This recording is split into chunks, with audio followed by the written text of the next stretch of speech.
ChatGPT just became a shopping agent. And the first casualty might be the influencer you followed last week. Here is the shift happening right now. Consumers are quietly skipping Google search and going straight to AI assistants like ChatGPT and Perplexity to ask what to buy. Not best running shoe site, Reddit, just a direct question, typed into a chat box, expecting a direct answer. And the AI gives one. No sponsored posts. No affiliate links. No personality. Just a recommendation. Brands spent years learning how to win Google's first page. Now that playbook is suddenly worth a lot less. And the influencer economy, built on trust, personality, and the feeling that a real human picked this product for you, is facing a question nobody has a clean answer to yet. So let's break down exactly what is changing, why it matters to creators and marketers right now, and what the early signals suggest about where this goes next. Point 1. The AI shopping agent does not care about your follower count. When someone asks ChatGPT to recommend a skincare moisturizer under $30, the model does not pull up the most followed beauty creator on Instagram. It pulls from training data, product reviews, ingredient discussions, and increasingly, real-time web results. The influencer's sponsored post does not factor in unless it generated enough written content that the model absorbed it indirectly. This is the structural problem brands are scrambling to figure out. The old funnel was brand pays influencer, influencer posts, follower sees post, follower buys. The new funnel has a new gatekeeper sitting in the middle, and that gatekeeper is an AI that was never pitched, never gifted a product, and has no incentive to favor a brand's preferred creator. Early reports suggest some marketing teams are already asking a new question internally.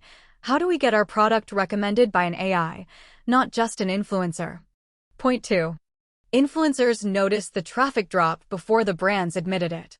Creators in the tech, beauty, and home goods spaces have started noting something quietly alarming. Affiliate link clicks are not growing the way they did 2 years ago, even when their audience size is holding steady. Some are framing it as a platform algorithm problem. But a pattern is emerging that points somewhere else.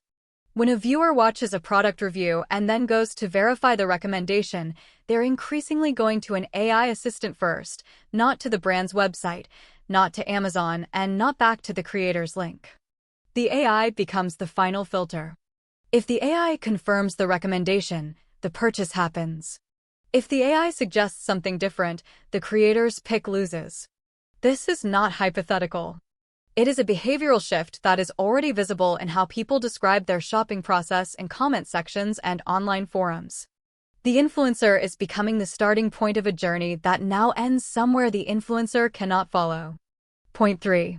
Brands are testing a new kind of optimization they do not have a name for yet. SEO, search engine optimization, took years to become a standardized discipline. What brands are quietly beginning to explore now is something like AI recommendation optimization.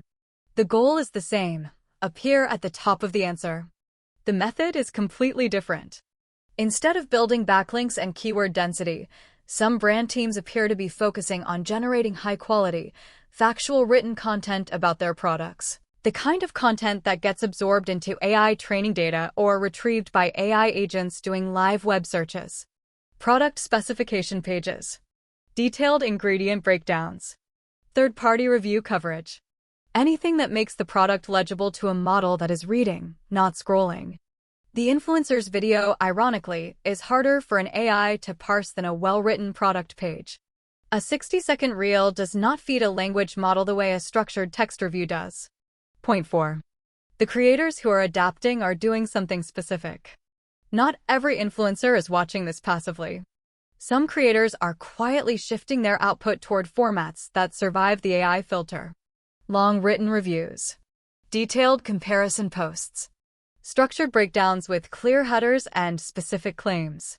Content that reads well to both a human audience and an AI retrieval system. This is exactly the structural move that made AI note-taking apps suddenly go mainstream. The apps that won were the ones that made information legible to both humans and machines at the same time.